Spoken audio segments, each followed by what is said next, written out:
நம்பிக்கை இல்லைன்னா இந்த உலகத்தில் நாம் நடமாடவே முடியாது. அவநம்பிக்கையோடு இருந்துக்கிட்டு இருந்தால் என்றைக்கும் அவஸ்தை தான். நாம் நம்புறது நடக்குதோ இல்லையோ அது வேறு விஷயம்.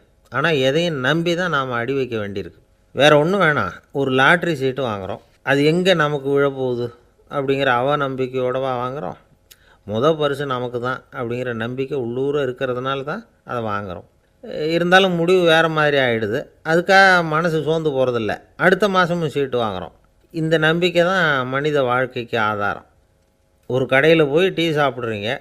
அந்த டீ நல்ல டீ தானா, அதில் விஷம் கலந்துருக்குமா அப்படிங்கிற சந்தேகம் வந்துட்டுதுன்னு வச்சுங்க. அதுக்கப்புறம் அதை எப்படி நீங்கள் சாப்பிட முடியும்? நம்பி தான் சாப்பிட்ணும். ரயில் ஒழுங்காக போய் சேருங்கிற நம்பிக்கை இருக்கிறதுனால தான் அதில் ஏறி உட்காடுறோம். லெட்டர் ஒழுங்காக போய் சேருங்கிற நம்பிக்கை இருக்கிறதுனால தான் பெட்டியில் போடுறோம். சரி, நம்ம கதையெல்லாம் நம்மளோட இருக்கட்டும். மனித நம்பிக்கை எந்த அளவுக்கு உறுதியாகவும் அறிவுபூர்வமாகவும் இருக்கணுங்கிறதுக்கு அலெக்சாண்டர் வாழ்க்கையில் நடந்த ஒரு சம்பவத்தை உதாரணமாக சொல்லலாம். இந்த உலகத்தையே ஜெயிக்கணும்னு புறப்பட்டார் அலெக்சாண்டர். ஒரு கட்டத்தில் அவர் சிட்னஸ் நதி கரைக்கு சேர்ந்தார். அந்த சமயத்தில் அவருக்கு கடுமையான நோய் வந்துட்டுது. அவர் கூடவே வந்திருந்த கிரேக்க வைத்தியர்கள் என்னென்னமோ முயற்சியெல்லாம் பண்ணி பார்த்தாங்க. இருந்தாலும் அலெக்சாண்டருக்கு வந்திருக்கிறது என்ன நோய்ங்கிறத அவங்களால கண்டுபிடிக்க முடியல.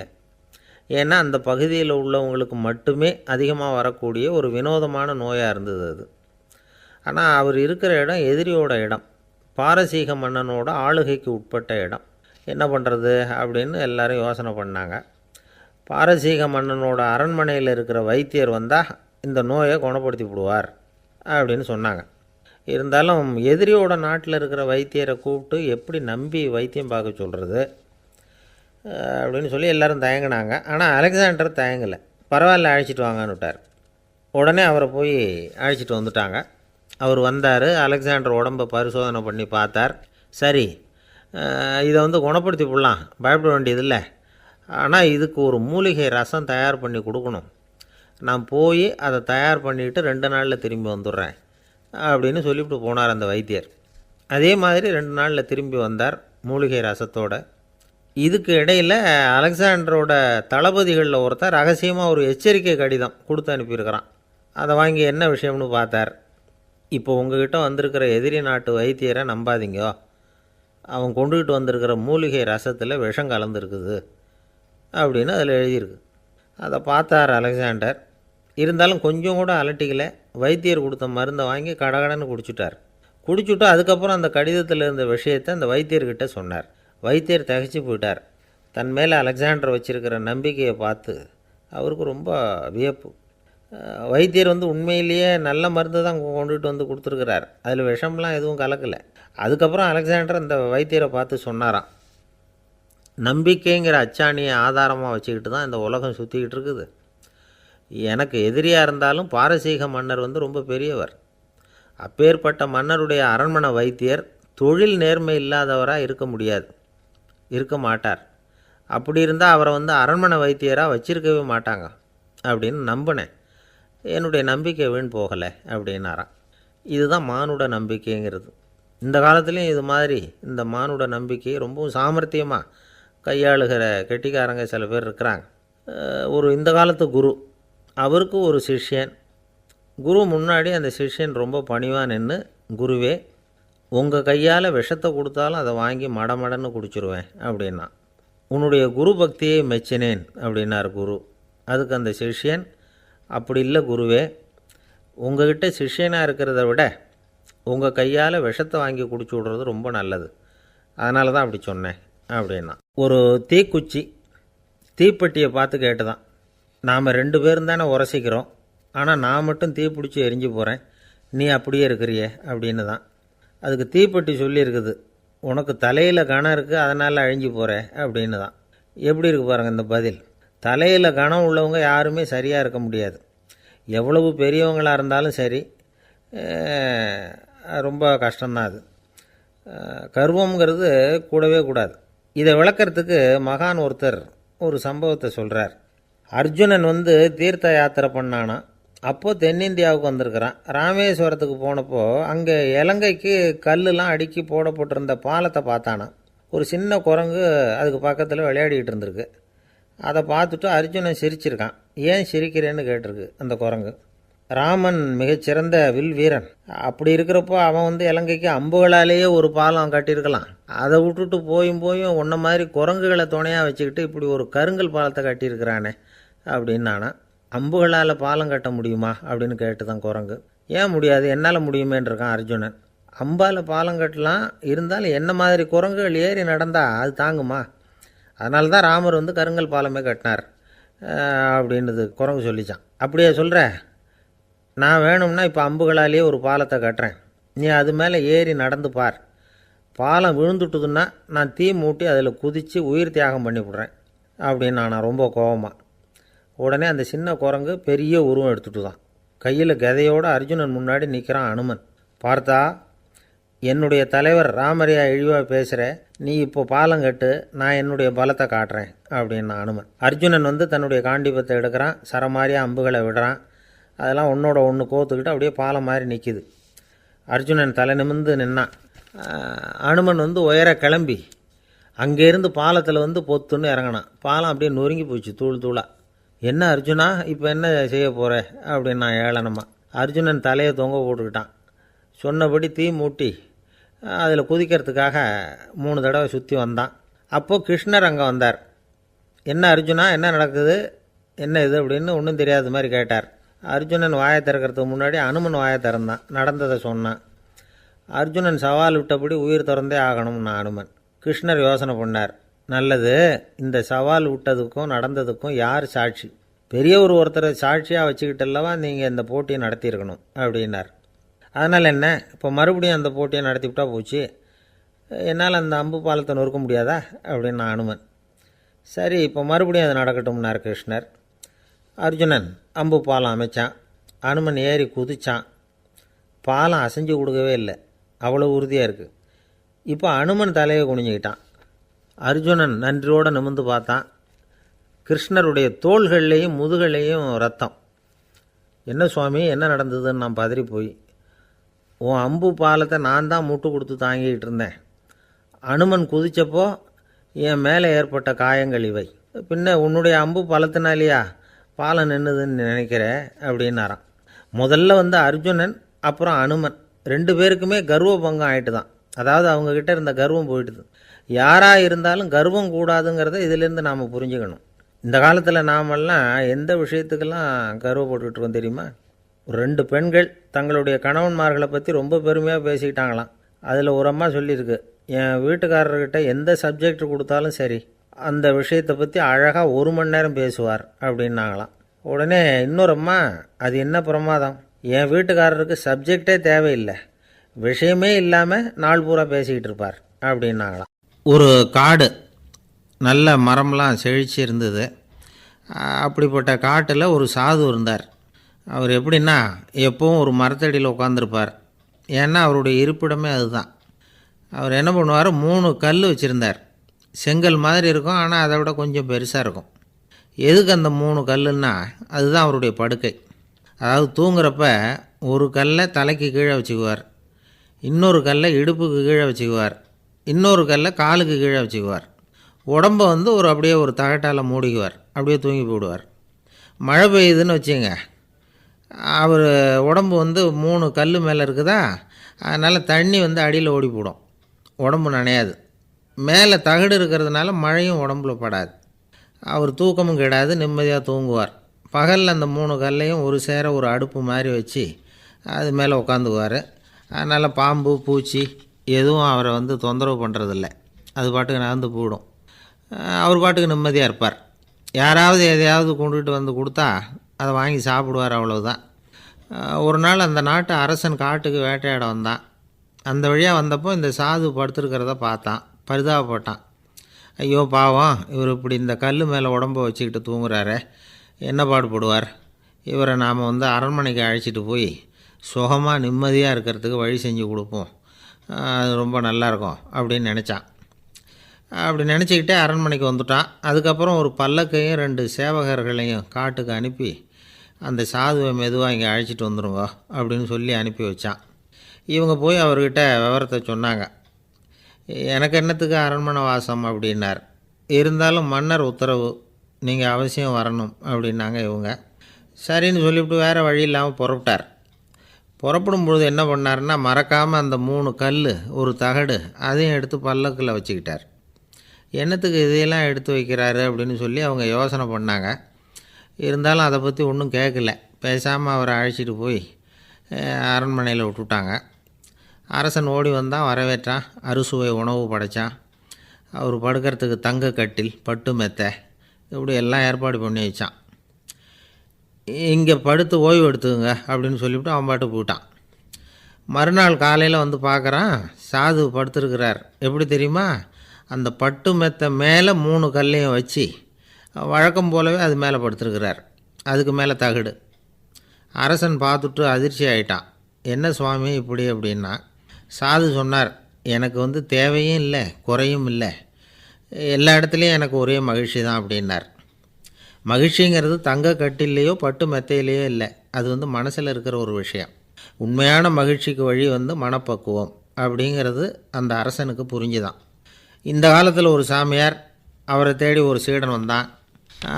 என்னாச்சு தெரியுமா? சுவாமி, எனக்கு நிம்மதி வேணும், அதுக்கு என்ன வழின்னு கேட்டான். சாமியார் நிமிர்ந்து பார்த்தார். அப்புறம் சொன்னார், நீ ஏகப்பட்ட பேர்கிட்ட கடன் வாங்கியிருக்கிற, அதையெல்லாம் திருப்பி கொடுத்தா தான் உனக்கு நிம்மதி கிடைக்கும்னார். இவனுக்கு ஆச்சரியம். அது எப்படி சாமி, அவ்வளவு கரெக்டாக நான் கடன் வாங்கினதை கண்டுபிடிச்சிங்க அப்படின்னா, உனக்கு கடன் கொடுத்து சாமியாராக போனதே நான் தான்ப்பா, அதனால தான் இந்த கதிக்கு வந்தேன். என்கிட்டயே நிம்மதிக்கு வழி கேட்குறிய, அதுதான்டா வேதனை அப்படின்னாராம் அவர். ஒரு குரு, இளம் சீடர்கள் எதிரில் உட்காந்துருக்கிறாங்க. குரு பாடம் நடத்திக்கிட்டு இருக்கிறார். சீடர்களுக்கு ஒரு ஆசை, அதாவது ஒரு முக்கியமான மந்திரத்தை நம்ம குருநாதர்கிட்ட இருந்து கற்றுக்கணும் அப்படிங்கிறது அவங்க ஆசை. அது என்ன மந்திரம்னா, இறந்தவரை உயிர்ப்பிக்கக்கூடிய புனித மந்திரம், அதாவது செத்தவங்களுக்கு மீண்டும் உயிர் உண்டாக்குகிற மந்திரம். குருவே, தயவு பண்ணி அந்த மந்திரத்தை எங்களுக்கு உபதேசிக்கணும் அப்படின்னு கேட்டாங்க. அது ரொம்ப ஆபத்தானது, அது என்னத்துக்கு உங்களுக்கு வேண்டாமேன்னாராம் குரு. எங்களுடைய நம்பிக்கை உறுதிப்படுறதுக்காகத்தான் கேட்குறோம், வேற ஒன்றும் இல்லை அப்படின்னு நாங்களாம் சீடர்கள். பக்குவப்படாத அறிவுங்கிறது ரொம்ப ஆபத்தானது அப்படின்னாராம் குரு. இது சீடர்களுக்கு புரியல. அது எப்படிங்க பக்குவப்படாத அறிவு ஆபத்தானதுன்னு சொல்கிறீங்க, அப்படின்னா என்ன அப்படின்னு கேட்டிருக்காங்க சீடர்கள். குரு அதுக்கு விளக்கம் கொடுத்தாராம். அந்த மந்திரத்தை எப்போ பயன்படுத்தணுங்கிறது முக்கியம். அதை அறியக்கூடிய ஞானம் ஏற்படுகிற வரைக்கும் அதை தெரிஞ்சுக்காமல் இருக்கிறது தான் நல்லது, இல்லைன்னா ஆபத்துன்னாராம். ஆனால் அந்த சீடர்கள் அதை கேட்குற மாதிரி இல்லை, ரொம்ப பிடிவாதம் பண்ண ஆரம்பிச்சிட்டாங்க. சரி வாங்க சொல்கிறேன்னார் குரு. எல்லோரும் வந்தாங்க. அந்த புனித மந்திரத்தை அவங்களுக்கு ரகசியமாக உபதேசம் பண்ணார். உபதேசம் பண்ணிவிட்டு அவங்களுக்கு எச்சரிக்கையும் கொடுத்தார். இந்த மந்திரத்தை நல்லா ஆராய்ச்சி பார்த்ததுக்கு அப்புறம்தான் உச்சரிக்கணும், அவசரப்பட்டு எதுவும் செஞ்சிடக்கூடாது அப்படின்னு ஒரு தடவைக்கு பல தடவை எச்சரிக்கை கொடுத்தார். சரின்னு சொல்லிவிட்டு அவங்கெல்லாம் மந்திரத்தை கற்றுக்கிட்டு எழுந்திரிச்சு போயிட்டாங்க. ஒரு நாள் அந்த சீடர்கள் எல்லாம் மணற்பாங்கான இடத்துல அப்படியே நடந்து போயிட்டுருக்கிறாங்க. ஒரு பாலைவன பகுதி மாதிரி ஒரு இடம். அங்கே ஒரு இடத்துல எலும்புகள் குவியலாக கிடந்தது. உடனே இந்த சீடர்கள் முன்ன பின்ன யோசிக்காமல், தியானமும் பண்ணாமல், அந்த மந்திரத்தோட பயனை சோதித்து பார்க்கணும் அப்படின்னு நினச்சிக்கிட்டு அந்த மந்திரத்தை உச்சரிக்க ஆரம்பிச்சிட்டாங்க. அவ்வளோதான். உடனே என்னாச்சு தெரியுமா? அந்த எலும்புகள் எல்லாம் ஓநாய்களாக மாறி அவங்கள துரத்த ஆரம்பிச்சிட்டுது. சீடர்கள் எல்லாம் தலைதெறிக்க ஓட ஆரம்பிச்சிட்டாங்க. ஓநாய்களும் விடலை, அவங்கள துரத்தி பிடிச்சி கடித்து குதற ஆரம்பிச்சிட்டுது. அப்போ தான் அந்த சீடர்களுக்கு குரு சொன்ன அறிவுரையோட அர்த்தம் புரிஞ்சுது. பக்குவப்படாத அறிவு ஆபத்தானது அப்படிங்கிறது. அதனால் இதிலேருந்து நாம் தெரிஞ்சுக்க வேண்டியது என்னென்னா, நாம் நம்ம அறிவை வளர்த்துக்கிட்டால் மட்டும் போதாது, அந்த அறிவை எப்போ எப்படி பயன்படுத்தணும் அப்படிங்கிற பக்குவமும் நமக்கு வரணும். அப்போ தான் வாழ்க்கை நல்லபடியாக அமையும், இல்லைன்னா இடைஞ்சல் தான். இந்த காலத்தில் சில சின்ன பிள்ளைங்களுக்கே அறிவு ரொம்ப பக்குவப்பட்டிருக்குங்கிறத உணர முடியுது. ஒரு சின்ன பையன் பள்ளிக்கூடத்தில் மார்க் லிஸ்ட் கொடுத்தாங்க, வாங்கிக்கிட்டு அவசரமாக வீட்டுக்கு ஓடினான். எதிரில் வந்த ஒருத்தர் கேட்டார், என்ன அவசரம், ஏன் இப்படி வேகமாக ஓடுறேன்னார். எங்கள் அம்மா கிட்ட அடி வாங்கணும், அதுக்காக தான் ஓடுறேன்னா. அடி வாங்கிறதுக்காக இவ்வளவு அவசரம்னார் அவர். அப்படி இல்லைங்க, நான் போகிறதுக்குள்ளே எங்கள் அப்பா வீட்டுக்கு வந்துட்டாருன்னா அவர்கிட்ட அடி வாங்க வேண்டியிருக்கும், அதை அவாய்ட் பண்ணுறதுக்காக இப்படி ஓடுறேன் அப்படின்னு நானான் அந்த பையன். ரொம்ப நாளைக்கு முன்னாடி ஒரு நாள் கோவலன் நாடகம் நடந்தது. எங்கள் மதுரையில் நடந்தது. அதில் ஒரு முக்கியமான கட்டம், கண்ணகி கிட்ட சிலம்பை வாங்கிக்கிட்டு அதை விற்கிறதுக்காக மதுரை நகருக்கு புறப்படுறான் கோவலன். அந்த சமயத்தில் கண்ணகி பாடுற மாதிரி ஒரு நாடக பாடல், நாடக ஆசிரியர் எழுதினது. அது என்ன பாட்டுன்னா, மா பாவியோர் கூடி வாழும் மதுரைக்கு மன்னா போகாதீர் என்று அப்படின்னு ஆரம்பிக்கும் அந்த பாட்டு. இதுதான் அந்த பாட்டு. இதை கண்ணகி மேடையில் பாடின உடனே கூட்டத்தில் சலசலப்பு. நம்ம ஊர்லேயே நமக்கு முன்னாடியே நின்றுக்கிட்டு மா பாவியோர் கூடி வாழும் மதுரை அப்படின்னு சொல்கிறாங்களே, என்ன தைரியம் அப்படின்னு எல்லாம் குழப்பம் பண்ண ஆரம்பிச்சிட்டாங்க. மக்கள் சத்தம் போட ஆரம்பிச்சிட்டாங்க. எதிர்ப்பு குரல் அது பாட்டுக்கு வர வர அதிகமாக போட்டுது. கொண்டுக்கிட்டு வா அந்த நாடக ஆசிரியரை, எழுதுனது யார் அப்படின்னு ஒரே சத்தம், கூச்சல். வேறு வழி இல்லை. மெதுவாக மேடைக்கு வந்தார் அந்த நாடக ஆசிரியர். 4 பக்கத்திலிருந்தும் கேள்வி கணைகள். மக்களை பார்த்து கொஞ்சம் அமைதியாக இருங்கோ அப்படின்னு சொல்லிவிட்டு தன்னுடைய விளக்கத்தை சொல்ல ஆரம்பித்தார் அந்த நாடக ஆசிரியர். மா அப்படின்னு சொன்னால் திருமகளாகிய லட்சுமி அப்படின்னு அர்த்தம். பா அப்படின்னா கலைமகளாகிய சரஸ்வதி. வி அப்படின்னா மலைமகளாகிய பார்வதி. மா பாவியோர் அப்படின்னா திருமகளும் கலைமகளும் மலைமகளும், இவங்க மூவரும் அப்படின்னு அர்த்தம். இந்த 3 பேரும் வாழ்கின்ற மதுரை புனிதம் நிறைந்தது, சகல செல்வங்களும் நிறைஞ்சது. அப்படிப்பட்ட ஊரில் நான் அணிந்து கொள்ளும் இந்த சாதாரண சிலம்பை யார் வாங்கிக்குவாங்க அப்படிங்கிற எண்ணத்தோடு தான் கண்ணகி அப்படி சொல்கிறா. அதை நினச்சி தான் நான் எழுதினேன்.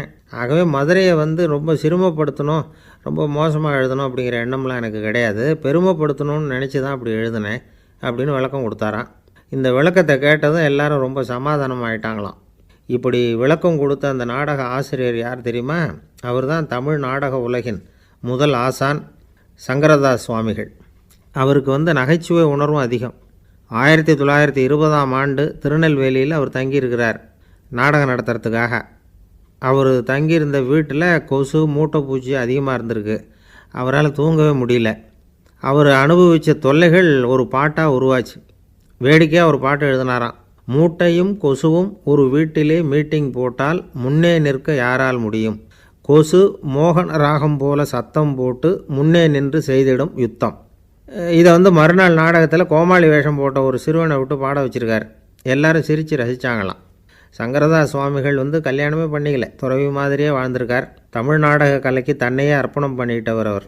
1922 நவம்பர் மாதத்தில் ஒரு நாள் புதுச்சேரியில் அவர் வாழ்க்கை முடிஞ்சுது. அப்போ அவருக்கு வயசு 55.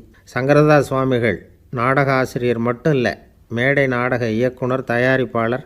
அவரே ஒரு சிறந்த நடிகர். ஒரு தடவை சாவித்திரி நாடகத்தில் இவர் யமதர்மனாக வேஷம் போட்டு நடிச்சிருக்கிறார். நாடகம் பார்த்துக்கிட்டு இருந்த கருவுற்ற ஒரு பெண்மணிக்கு பயத்தினால அங்கேயே குழந்தை பிறந்துட்டு தான். அந்த நிகழ்ச்சிக்கு அப்புறம் இவர் இந்த வேஷம் போடுறப்போலாம் ஜனங்களுக்கு முன்கூட்டியே எச்சரிக்கை கொடுக்க ஆரம்பிச்சிருவாராம். அதாவது அப்படி யாராவது பயப்படுறவங்க இருந்தால் கொஞ்சம் கண்ணை மூடிங்க அல்லது எழுந்திரிச்சு போடுங்கன்னு. நடிப்புன்னா அப்படிலாம் இருக்கணும். இந்த காலத்தில் நடிகர் ஒருத்தர் சொன்னார், சார் நான் இந்த நாடகத்தில் நடிக்கிறப்போ முகத்தில் நவரசங்களையும் காட்டி நடித்தேன், உணர்ச்சிகளை எல்லாம் நல்லா காட்டி நடித்தேன். அப்படி இருந்து ஜனங்கள் கல் எடுத்து மேடையில் வீசிவிட்டாங்க சார் அப்படின்னார். நாடகத்தில் உங்களுக்கு என்ன வேஷம் அப்படின்னு கேட்டாங்க. அது செத்து கிடக்கிற பணமாக நடித்தேன் சார் அப்படின்னார். என்னுடைய நண்பர் ஒருத்தர், அவருக்கு ஜாதகத்தில் நம்பிக்கை உண்டு. அவரே ஜோசியமெல்லாம் பார்ப்பார். என்ன சார் இந்த காலத்தில் இதையெல்லாம் நம்பிக்கிட்டு இருக்கீங்களேன்னு கேட்டால், உங்களுக்கு ஒன்றும் தெரியாது சார், இந்த உலகத்தில் ஒவ்வொருத்தரும் அவங்கவுங்க செய்கிற நல்லது கெட்டதுக்கு தகுந்த பலனை அனுபவிச்சே தேரணும்பார். அது மட்டும் இல்லை, ஒருத்தன் செத்துட்டா கூட அவன் செஞ்ச பாவ புண்ணியங்கள் கூடவே போயிட்டுருக்கோம்பார். அது எப்படி கூட போகும் அப்படின்னு குதர்க்கமாக கேட்டால், அதுக்கு அவர் ஒரு கதை சொன்னார். அது ரொம்ப சுவாரஸ்யமாக இருந்தது. ஒரு ஊரில் ஒருத்தர் இருந்தாராம். அவர் ஜோசியம் பார்க்குறதுல ரொம்ப கெட்டிக்காரரு. ஒருத்தருடைய தலைமுடியை மட்டும் அவர்கிட்ட காட்டினா போதும், அதை மட்டும் பார்த்துட்டு அவருடைய ஜாதகத்தையே சொல்லிவிடுவாராம். அப்பேற்பட்ட திறமை. அந்த ஆள் ஒரு சமயம் கன்னியாகுமரி கடற்கரைக்கு போயிருந்திருக்கிறார். அங்கே கரை ஓரமாக ஒரு மண்டை ஓடு கிடந்திருக்கு. அதை எடுத்து பார்த்துருக்கிறார். அந்த மண்டை ஓட்டை வச்சுக்கிட்டே அதோட ஜாதகத்தை அலசியிருக்கிறார். இந்த மண்டை ஓட்டுக்கு உரிய ஆசாமி வாழ்க்கையில் ரொம்ப கஷ்டப்பட்டுருக்கிறான், நிறைய கஷ்டத்தை அனுபவிச்சிருக்கிறான், அது தாங்க முடியாமல் தான் கடலில் விழுந்து தற்கொலை பண்ணிகிட்டு இருக்கான் அப்படிங்கிறத அவர் கணிச்சுட்டார். இருந்தாலும் இந்த மண்டை ஓடு இன்னமும் அனுபவிக்க வேண்டியது பாக்கி இருக்குது அப்படிங்கிறதையும் அவர் உணர்றார். அது சரி, ஒருத்தன் உயிரோடு இருக்கிற வரைக்கும் தானே நல்லது கெட்டதை அனுபவிக்க முடியும். செத்ததுக்கு அப்புறமும் பாக்கி இருக்குன்னா அதை எப்படி அனுபவிக்கிறது? இந்த மண்டை ஓட்டுக்கு இன்னும் கொஞ்சம் பாக்கி இருக்குது அப்படிங்கிறது அவருக்கு புரிஞ்சதே தவிர அதோட அர்த்தம் என்னங்கிறது அவருக்கு சரியாக விளங்கலை. சரி, இதை இன்னும் கொஞ்சம் விவரமாக ஆராய்ச்சி பண்ணி பார்ப்போம் அப்படின்னு நினச்சிக்கிட்டு அதை தன்னுடைய வீட்டுக்கு எடுத்துகிட்டு போயிட்டார். அந்த மண்டை ஓட்டை ஒரு பொட்டியில் வச்சு பூட்டினார். தன்னுடைய தனி அறையில் அதை பத்திரமா வச்சுக்கிட்டார். தினமும் ராத்திரி ஆனதும் தன்னுடைய மனைவியை பார்த்து, நீ போய் பூஜை அறையில் தனியாக படுத்துக்கோ அப்படின்னு சொல்லிவிட்டு இவர் தினம் ராத்திரி 12 மணிக்கு பொட்டியை திறந்து பார்ப்பார். மண்டை ஓடு அப்படியே இருந்ததே தவிர இன்னும் கொஞ்சம் பாக்கி இருக்குங்கிறதுக்கு அர்த்தம் அவருக்கு விளங்கலை. அந்த மண்டை ஓட்டுக்கு இன்னும் என்ன பாக்கி இருக்க போகுது. இப்படியே ஒரு 10 நாள் போச்சு. அந்த வீட்டம்மாவுக்கு சந்தேகம் வந்துட்டுது. நம்ம வீட்டுக்காரர் நம்மளை தனியாக ஏன் தூங்க சொல்கிறார் அப்படிங்கிற சந்தேகம். உடனே பக்கத்து வீட்டு அம்மாக்கிட்ட விஷயத்தை சொல்லியிருக்கிறாங்க. அந்த அம்மா உடனே, நீ கவலைப்படாத, நான் கண்டுபிடிச்சி சொல்கிறேன்னு சொல்லிவிட்டாங்களாம். அன்றைக்கி ராத்திரியே ஜன்னல் வழியாக எட்டி பார்த்துருக்குறாங்க. இந்த ஆள் மண்டை ஓட்டை கையில் வச்சுக்கிட்டு அதை திருப்பி திருப்பி அப்படியும் இப்படியும் பார்த்துக்கிட்டு இருந்தது தெரிஞ்சுட்டுது. மறுநாள் காலையில் அவரோட மனைவியை பார்த்தாங்க. ஏம்மா, உன் வீட்டுக்காரருக்கு நீ முதல் மனைவியா 2வது மனைவியா அப்படின்னு கேட்டாங்க. எனக்கு தெரிஞ்ச வரைக்கும் நான் ஒருத்தி தான் அவருடைய மனைவின்னாங்க. அப்படி இல்லை, நீ அவருக்கு 2வது மனைவி. முதல் மனைவியின் மண்டை ஓடு தான் அவர் கையில் இருக்குப்போ, அதை தான் அவர் தினமும் ராத்திரியில் எடுத்து பார்த்துக்கிட்டு இருக்கிறாரு அப்படின்னு விட்டாங்க அந்த அடுத்த வீட்டம்மா. அப்படியா விஷயம்னு சொல்லிவிட்டு கணவன் வீட்டில் இல்லாத நேரமாக பார்த்து அந்த மண்டை ஓட்டை எடுத்து கொண்டாந்து ஒரு உரலில் போட்டு உலக்கையால் குத்தி நொறுக்க ஆரம்பிச்சுட்டுது அந்த அம்மா. வெளியே போயிருந்த அந்த ஆள் அப்போ தான் உள்ளே நுழைஞ்சார். மண்டை ஓடு உலக்கைக்கிட்ட குத்து வாங்கிட்டு இருக்கு. அது அனுபவிக்க வேண்டியது இன்னும் கொஞ்சம் பாக்கி இருக்குது அப்படிங்கிறதுக்கான அர்த்தம் எனக்கு இப்போ தான் புரிஞ்சுதுன்னாராம் அவர். இந்த கதையிலேருந்து நாம் இன்னொரு நீதியையும் புரிஞ்சுக்கணும். அதாவது நம்ம வீட்டை பற்றி நமக்கு தெரியாததெல்லாம் அடுத்த வீட்டுக்காரங்களுக்கு நல்லா தெரியும். ஒருத்தர் ரொம்ப கவலையோடு உட்காந்துருந்தார். எதை பற்றி சார் கவலைப்படுறீங்கன்னு கேட்டோம். எதிர்காலத்தை பற்றி கவலைப்படுறேன்னார். ஏன்னு கேட்டோம். என்ன பண்ணுறதுன்னே தெரியல சார், எதிர்காலம் ஒரே இருட்டாக இருக்குது, பாதையே புரியலன்னார். இன்றைக்கி நம்ம இளைஞர்கள் பல பேருக்கு எதிர்காலம் இருட்டாக தான் தெரியுது. அவங்கெல்லாம் இந்த கதையை கொஞ்சம் கேட்கணும். ஒரு மலை அடிவாரத்தில் ஒரு சின்ன கிராமம். அந்த மலை ரொம்ப உயரமானது. அடர்த்தியாக செடி கொடிகள் மரங்கள் அதில் மண்டி கிடக்குது. பகல் வேளையில் இருட்டாக தான் இருக்கும், அவ்வளோ அடர்த்தி. அந்த மலை உச்சியில் ஒரு கோவில். நாள் ராத்திரியே புறப்பட்டால் தான் காலையில் அந்த கோவிலுக்கு போய் சேர முடியும். கிராமத்து இளைஞன் ஒருத்தன் அந்த மலை உச்சிக்கு போக வேண்டியிருந்தது. கையில் ஒரு விளக்கை எடுத்துக்கிட்டு நாள் ராத்திரியே புறப்பட்டான்.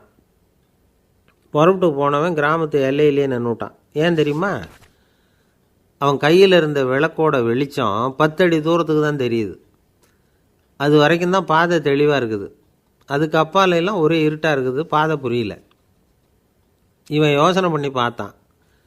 மனசுக்குள்ள ஒரு சந்தேகம். 10 அடி தூரம் தானே வெளிச்சம் தெரியுது, அப்படின்னா நாம் 10 அடி தூரம் தானே போக முடியும். அதுக்கும் அந்தாண்ட ஒரே இருட்டாக இருக்குதே, அதில் எப்படி நாம் நடந்து போகிறது? நாம் ரொம்ப தூரம் நடந்து போய் ஆகணுமே. அப்படிப்பட்ட நினப்பெல்லாம் அவனுக்கு வந்துவிட்டது. இதுதான் அவன் மனசில் ஏற்பட்ட தயக்கம். இப்படி யோசிச்சுக்கிட்டே அந்த இளம் ஆசாமி புறப்பட்ட இடத்துலையே நின்றுக்கிட்டு இருக்கிறான். அந்த சமயத்தில் ஒரு வயசான பெரியவர் அந்த பக்கமாக வந்தார். அவர் கையில் இதை விட சின்னதாக ஒரு விளக்கு வச்சுருந்தார். அது எப்படின்னா, அது ஒரு 5 அடி தூரத்துக்கு தான் வெளிச்சம் காட்டுது.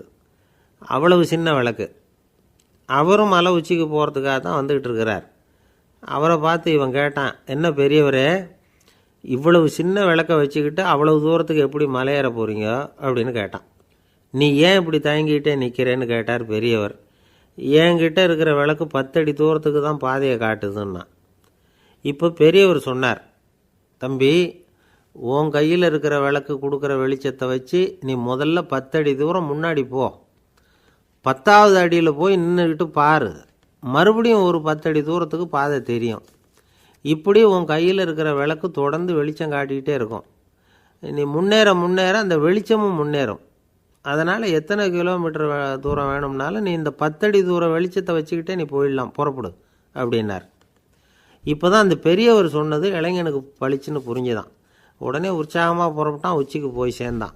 இந்த கதையிலேருந்து நாம் புரிஞ்சிக்க வேண்டியது என்ன தெரியுமா? நீண்ட கால திட்டம் ஒன்று போடும் பொழுது நமக்கு முன்னாடி இருக்கிறத மறந்துட்டு மனசை போட்டு குழப்பிக்கக்கூடாது. உங்கள் கையில் என்ன இருக்கோ அதுலேயே உங்கள் எதிர்காலம் மறைஞ்சிருக்குது. கண் முன்னாடி தெரியறத வச்சு ஆரம்பிங்க, போக போக வழி தானாக புலப்படும் அப்படிங்கிறார் ஒரு பெரியவர். பெரிய பயணங்களையெல்லாம் இப்படி தான் நடத்த வேண்டியிருக்கும். ஒவ்வொரு அடியாக எடுத்து வச்சா ஓடி போய் சேர்ந்து விடலாம், மலைச்சி போய் நின்றுட்டா நின்றுக்கிட்டே இருக்க வேண்டியது தான். நம்ம ஆள்லாம் ரொம்ப மோசமாக இருக்கிறாங்க. ஒருத்தன் அப்படி தான் நீண்ட தூர பிரயாணம் ஒன்று புறப்பட்டான்.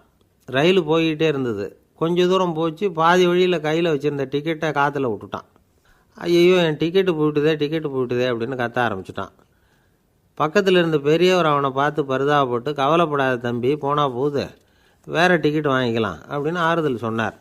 அதுக்கு அவன் சொல்கிறான், சார் நான் அதுக்காக அழலை, அந்த டிக்கெட்டு கிடைச்சா தானே நான் எந்த ஊருக்கு போகணுங்கிறது எனக்கு தெரியும் அப்படிங்கிறான். ஒரு ஊரில் ஒரு ஆள் இருந்தான். அவனுக்கு ஒரே ஒரு மகள். அவளை நல்ல இடத்துல கட்டி கொடுக்கணும்னு ஆசைப்பட்டான். அதுக்காக மாப்பிள்ளை தேடிக்கிட்டு இருந்தான். அவன் கொஞ்சம் வசதியான ஆள், அதனால் நிறைய பேர் வந்தாங்க. இருந்தாலும் ஒரு நல்ல குணமுள்ள மாப்பிள்ளையாக இருக்கணும் அவன் எதிர்பார்த்தான். அப்படி இருக்கணும்னு தொடர்ந்து முயற்சி பண்ணான். கடைசியாக ஒரு 3 பேர் கிடைச்சாங்க. அந்த 3 பேரில் யாரை தேர்ந்தெடுக்கிறது, இதுதான் அவனுக்கு வந்த குழப்பம். இந்த நிலைமையில் ஒரு பெரியவரை தேடி போனான். அவர்கிட்ட தன்னுடைய பிரச்சனையை சொன்னான். அவர் கொஞ்சம் யோசனை பண்ணார். அதுக்கப்புறம் 3 பேரையும் கூப்பிட்டார். இதை பாருங்கப்பா, உங்கள் 3 பேருக்கும் 3 மாத கால அவகாசம் தர்றேன். நீங்கள் இப்போ போகலாம், 3 மாதம் கழித்து திரும்பி வரலாம். அப்படி வரும்பொழுது இந்த 3 மாத காலத்தில் நீங்கள் செஞ்ச நல்ல காரியம் ஏதாவது ஒன்று சொல்லணும். அதை வச்சு உங்களில் ஒருத்தரை நாங்கள் தேர்ந்தெடுத்துக்கிறோம் அப்படின்னு சொன்னாராம். 3 பேரும் சரின்னு சொல்லிவிட்டு திரும்பி போயிட்டாங்க. 3 மாதம் ஆச்சு. அதுக்கப்புறம் ஒரு நாள் திரும்பி வந்தாங்க. அவர் அவங்கள கூப்பிட்டு உட்கார வச்சார். அப்புறம் கேட்டார், இப்போ சொல்லுங்கள், இந்த 3 மாத காலத்தில் நீங்கள் செஞ்சுருக்கிற ஏதாவது ஒரு நல்ல காரியத்தை சொல்லுங்க அப்படின்னார். முதல்ல ஒருத்தன் எழுந்திரிச்சு நின்னான். ஐயா, எங்கள் அப்பா இறந்த பிறகு அவரோட கணக்கு வழக்குகளை எடுத்து பார்த்துக்கிட்டு இருந்தேன். அவர் ஒரு வியாபாரிகிட்ட 10,000 ரூபா கடன் வாங்கியிருக்கிறதாக எழுதியிருந்தார். அந்த வியாபாரியும் இப்போ உயிரோடு இல்லை. இருந்தாலும் அந்த வியாபாரியோட மகனை தேடி கண்டுபிடிச்சேன். கணக்கு புத்தகத்தை காட்டினேன். உங்கள் அப்பா கிட்ட 10,000 ரூபா கடன் வாங்கியிருக்கிறதாக இதை எழுதியிருக்கிறார். அதனால் அதை திருப்பி கொடுக்கறதுக்காக வந்திருக்கிறேன், இந்தாங்க அந்த பணம் அப்படின்னு சொல்லி கொடுத்துட்டு வந்துட்டேன் அப்படின்னு நானும். இதை பெரியவர் கவனமாக கேட்டுக்கிட்டார். அதுக்கப்புறம் 2வது இளைஞன் எழுந்திரிச்சான். ஐயா, நான் போன மாதம் ஒரு நாள் ராத்திரி வேளையில் ஒரு காட்டுப்பாதை வழியாக எங்கள் ஊருக்கு போய்கிட்டு இருந்தேன். அந்த சமயத்தில் அந்த வழியாக வந்துக்கிட்டு இருந்த ஒரு வழிப்போக்கர்கிட்ட 4-5 திருடர்கள் வம்பு வளர்த்து அவர்கிட்ட இருந்த பொருளையெல்லாம் கொள்ளையடிச்சிக்கிட்டு இருந்தாங்க. நான் உடனே ஒரு குச்சியை எடுத்துகிட்டு ஓடினேன். அந்த திருடர்களை அடித்து விரட்டினேன். பொருளையெல்லாம் மீட்டு அந்த வழிப்போக்கர்கிட்ட ஒப்படைச்சேன். அவரை பத்திரமா அழைச்சிட்டு போய் அவர் வீட்டில் விட்டுட்டு வந்தேன் அப்படின்னு நானும். இதையும் பெரியவர் கவனமாக கேட்டுக்கிட்டார். அடுத்தபடியாக 3வது இளைஞன் எழுந்திரிச்சான். ஐயா, போன மாதம் ஒரு நாள் நான் ஒரு மலைப்பாதை வழியாக போய்கிட்டு இருந்தேன். மலைப்பாதை விளிம்பில் ஒரு மதகு கட்டை, அது மேலே ஒரு ஆள் படுத்து தூங்கிட்டு இருந்தான். அந்த பக்கம் தவறி உருண்டு விழுந்திருந்தான்னா அதில் பாதாளம். அது மலையடி வாரத்தில் போய் தான் விழணும், அவ்வளவு பள்ளம். அது தெரியாமல் அவன் பாட்டுக்கு தூங்கிட்டு இருந்தான். நான் உடனே அவன்கிட்ட ஓடி போய் குனிஞ்சு அவன் முகத்தை பார்த்தேன். அப்போ தான் புரிஞ்சுது, அவன் ஏற்கனவே எனக்கு தெரியும். அவனை எனக்கு நிறைய கெடுதல் பண்ணியிருக்கிறான், இடைஞ்சல் கொடுத்தவன். இருந்தாலும் ஐயோ பாவம்னு நினச்சி அவனை எழுப்பி பாதுகாப்பாக வேற ஒரு இடத்துல படுக்க வச்சுட்டு வந்தேன் அப்படின்னு நானும். பெரியவர் இதையும் கேட்டுக்கிட்டார். அதுக்கப்புறம் அவங்க 3 பேரையும் பார்த்து, நீங்கள் போகலாம், நாங்கள் யோசித்து முடிவு பண்ணி உங்களுக்கு சொல்லி அனுப்புகிறோம் அப்படின்னாராம். அந்த இளைஞர்கள் புறப்பட்டு போயிட்டாங்க. அதுக்கப்புறம் அந்த பெண்ணோட அப்பாவை பார்த்து சொன்னார், இந்த 3 பேருமே நல்ல பிள்ளைங்க தான், அதில் ஒன்றும் சந்தேகம் இல்லை. இருந்தாலும் இந்த 3 பேர் செஞ்ச செயல்களையும் ஒப்பிட்டு பார்க்க வேண்டியிருக்கு. முதல் இளைஞன் நேர்மைக்கு எடுத்துக்காட்டாக விளங்குறான். இந்த காலத்தில் இது மாதிரி இளைஞர்களை பார்க்குறது ரொம்ப கஷ்டம்தான். இருந்தாலும் அவன் கடமையை தான் செஞ்சான். 2வது இளைஞன் நல்ல வீரன், தைரியசாலி. ஒரு வீரன் எதை செய்யணுமோ அதைத்தான் இவன் செஞ்சான். இவன் ஒரு லட்சிய மனிதன். 3வது இளைஞன் தன்னுடைய பகைவனுக்கே உதவி செஞ்சுருக்கான். அவன் உயிரை காப்பாற்றியிருக்கிறான். பகைவனுக்கு அருள்வதுங்கிறது ஒரு சாதாரண மனுஷனால் செய்யக்கூடிய காரியம் இல்லை. பகையை மறக்கிறதும் பகைவனுக்கு அருள்வதும் தெய்வீக பண்புகள். அதனால் இவனையே உன்னுடைய மகளுக்கு ஏற்ற மாப்பிள்ளையாக தேர்ந்தெடுக்கலாம் அப்படின்னு சொன்னாங்களாம். ஒரு நல்ல நாளில் அவங்களுக்கு திருமணம் நல்ல விதமாக நடந்து முடிஞ்சுதான். இது சுவாமி சின்மயானந்தர் சொல்லியிருக்கிற ஒரு கதை. இதிலேருந்து நாம் புரிந்து கொள்ள வேண்டிய ஒரு கருத்து, நமக்கு கெடுதல் பண்ணவங்களுக்கும் நாம் நல்லது செய்யணும். ஆனால் நடைமுறையில் அப்படி நம்மளால் செய்ய முடியறதில்ல. அதுதான் சிக்கல். நம்மால் ஒருத்தங்கிட்ட கேட்டேன், ஏண்டா உன்னுடைய பகைவன் ஒருத்தன் அது மாதிரி ஒரு மலைப்பாதை மதகு கட்டையில் படுத்திருந்தா உடனே நீ என்ன நினைப்ப அப்படின்னு கேட்டோம். இது ஒரு அருமையான சந்தர்ப்பம்னு நினைப்பேன் அப்படின்னா. எதுக்குன்னு கேட்டோம்.